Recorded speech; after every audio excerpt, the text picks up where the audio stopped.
전할 수 있는 축복이 당연한 건 아니라 모든 것이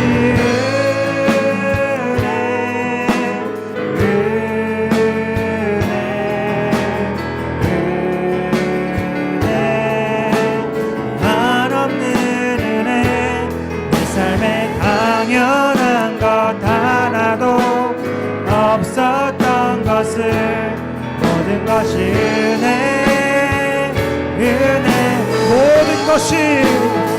모든 것이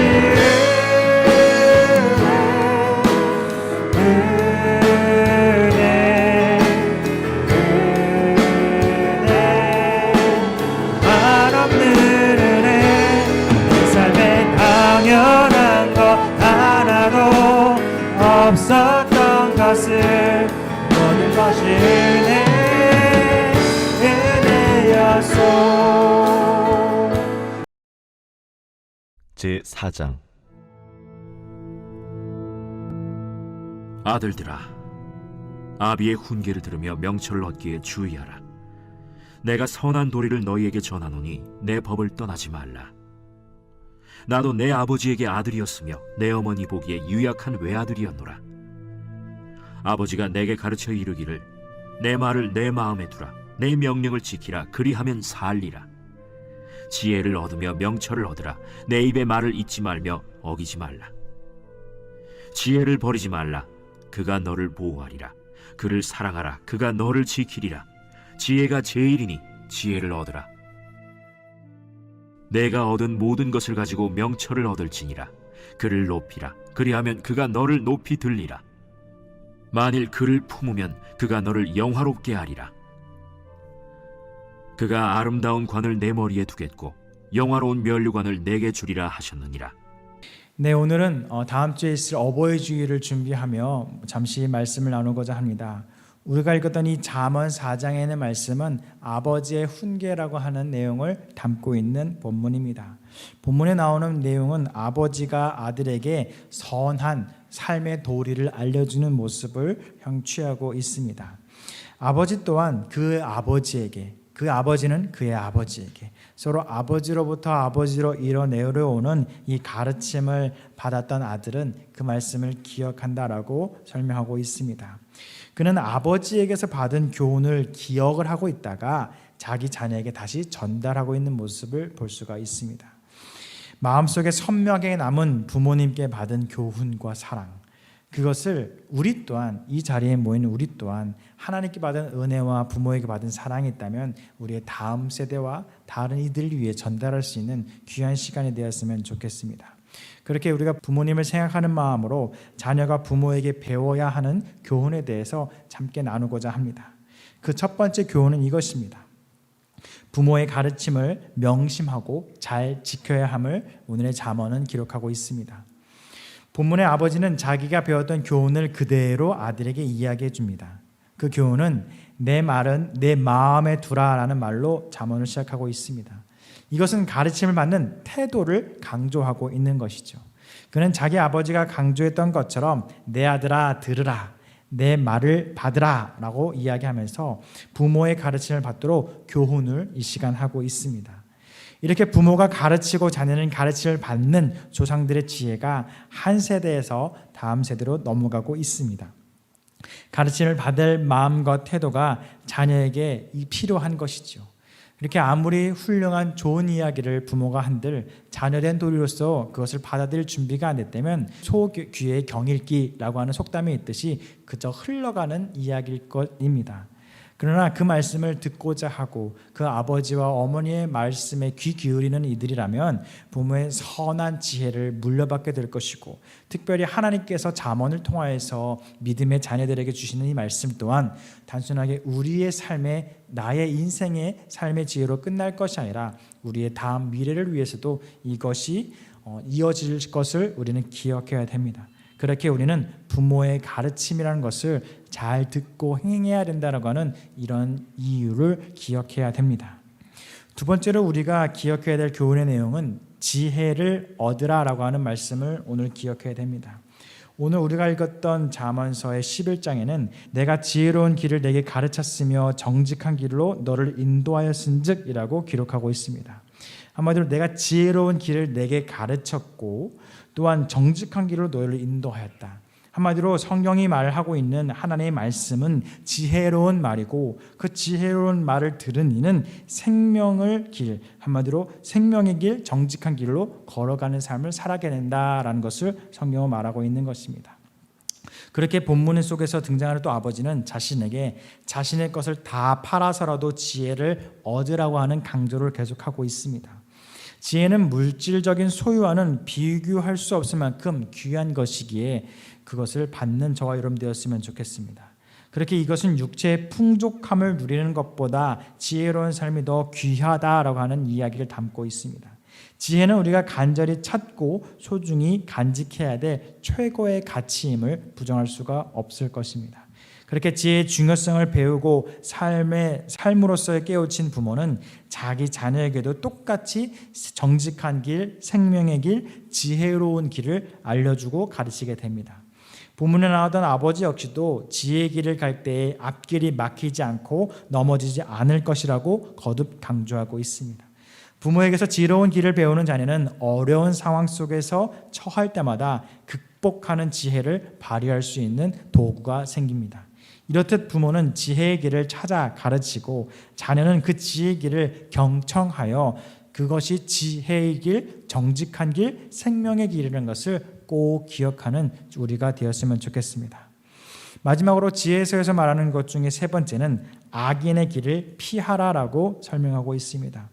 우리가 읽었던 본문 잠언 4장 14절에 사악한 자의 길에 들어가지 말며 악인의 길로 다니지 말지어다. 15절에 그의 길을 피하고 지나가지 말며 돌이켜 떠나갈지어다 라고 성경은 기록하고 있습니다. 자신의 것을 있는 것을 다 주고서라도 지혜를 취해야 된다고 한다면 반대로 처음부터 뿌리치고 포기해야 될 것도 기록하고 있는데 그것을 성경은 악한 것, 악인의 길이란 것을 설명하고 있습니다. 아버지는 아들에게 악한 자의 길은 다니지도 말며 들어서지도 말라고 교훈을 하고 있습니다. 불의한 자의 길은 아예 피해 다니라고 이야기하고 있는 것이죠. 이것은 이스라엘이 악한 길에서 떠나길 원하는 하나님의 사랑하심을 기록하고 있습니다. 제가 연희교회에 처음 왔을 때인가요? 아마 젊은 전도사가 처음 교회에 오니까 어른들로부터 많은 관심을 가졌던 것 같습니다. 그런데 그러면서 정말로 독특한 이야기를 하나 듣게 됐어요.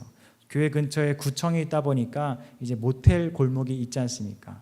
그래서 제가 그곳이 가장 최단 거리이기 때문에 지하철과 그때는 지하철이 없었죠. 버스를 타기 위해서 그걸로 지나가야 빠른 길이었습니다. 근데 그 모텔 골목을 지나다니는 것을 누군가 봤나 봐요. 그러고선 저를 부르시고는 글로 다니지 말고 돌아다니라고 하더라고요. 이유를 얘기해 주지 않았습니다. 그러고 나서 집에 와서 생각을 해보니까 오해할 수도 있겠구나. 혹시라도 여자 청년이나 자매들과 함께 길을 같이 집에 간다고 가다가 오해 살 수 있겠구나 생각이 들게 된 것이에요. 그러면서 물론 모텔 길이 악인의 길이라고 설명하는 것은 아니고 그것을 저에게 조언해 주시는 그 권사님의 마음이 사랑의 마음으로 다가왔다는 이야기를 하고 싶은 겁니다. 이것이 사랑하는 사람들의 마음이고 하물며 부모의 마음인들 오해 살 만한 일들 혹여나 다칠 만한 위험한 길 험한 길 이것을 우리에게 가라고 이야기할까요? 아니라고 하는 것이죠. 하나님께서도 우리를 사랑하시기에 그 험한 길, 안 좋은 길을 걸어가라 말씀하지 아니하시고 오직 선하고 정직한 길을 걸어가고 혹여나 우리가 유혹 때문에 악인의 길 앞에 서 있을지라도 그곳을 피하고 가지 말라라고 오늘의 말씀을 통해 이야기하고 있습니다. 그렇게 하나님은 이런 잠언서의 말씀을 통하여서 내 백성이 그들의 악한 길을 떠나 내 얼굴을 찾으면 그들의 죄를 사하고 그들의 땅을 고칠지라라고 이야기했던 역대하서에 나왔던 다윗에게 준 축복처럼 우리들이 하나님의 길을 찾고 악인의 길을 떠나고 세상이 아닌 하나님의 길을 걸어갈 때에는 하나님께서는 그 땅을 고치듯이 이스라엘을 고치듯이 우리의 삶과 우리의 삶의 터전을 고쳐주시고 주목해 주실 것이라는 것을 우리는 놓치지 말아야 됩니다. 그렇게 악한 길을 피하고 선한 것을 추구하라라고 하는 것은 부모의 교훈은 그저 부모와 하나님의 교훈으로 끝날 것이 아니라 이러한 지혜로운 삶을 우리가 살아감으로 다음 세대에 전해야 될 사명이 우리에게 있습니다. 그렇기에 때로는 선한 길이 그곳이 좁은 길이라 할지라도 마다하지 않고 그 길을 걸어가고, 악한 길이 많은 이들이 가는 그 길이라 할지라도 많은 길 포기하고 좁은 길을 선택하여 나아가는 선한 믿음의 사람들이 되었으면 좋겠습니다. 이제 말씀을 정리하고자 합니다. 하나님은 신앙의 바른 교훈이 자녀들에게 잘 전달되길 원합니다. 이것이 게임이 있죠. A, B, C, D가 쭉 서서 서로 등을 두들기면서 귀를 막고서는 입모양으로 크게 소리치는 게임이 있습니다. 정말 웃긴 게임이 첫 번째, 두 번째에서 전달이 잘못 전달되면은 마지막 사람이 절대 맞출 수가 없는 것이 이 게임의 재미있는 요소입니다.